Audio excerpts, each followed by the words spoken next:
People used to have children to reduce uncertainty. Now they remain child-free to achieve the same end. I'm Dr. Kalpana Vignehsa, and I'm a Senior Research Fellow at the Institute of Policy Studies. Currently, my research focuses on family and household formation, parenting and fertility, and sometimes how these intersect with migration. Singapore's total fertility rate has hit a historic low of 0.97, which means that there is less than one live birth per woman during her reproductive years. Now, this is significant because this is quite far off the replacement rate, which is a 2.1 TFR.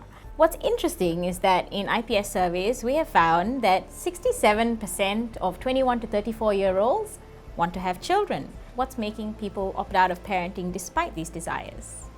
These financial incentives are of course helpful in terms of making child rearing more affordable. However, what these don't do is that they don't help to allay the financial anxieties that parents are taking on in the long term.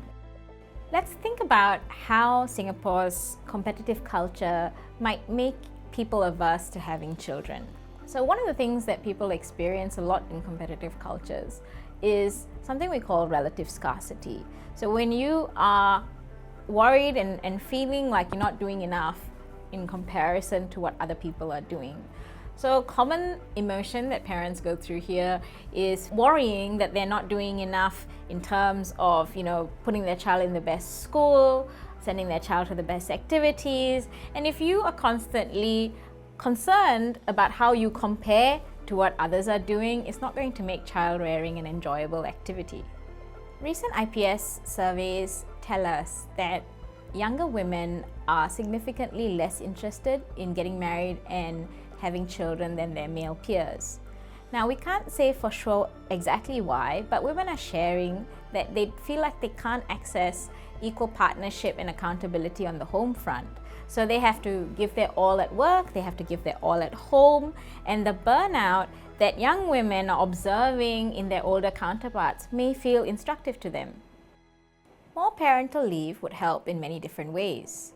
More and more parents recognize the research behind the first 18 to 24 months of a child's life being crucial to their development. These are also the hardest months to manage in concert with the dual career family unit, which is common now. Secondly, flexible work arrangements that truly focus on outcomes as opposed to presenteeism are also very helpful to parenting. Thirdly, we need stories of non-path dependent success to become commonplace. Stories of the kid who nearly dropped out at school at 16 but became a professor, or the child who did drop out of school but picked up hairdressing and earns a good living from it. If these diverse paths become more commonplace, then the bar for success would seem far more in reach, and parenting would seem less like the ultimate sacrifice.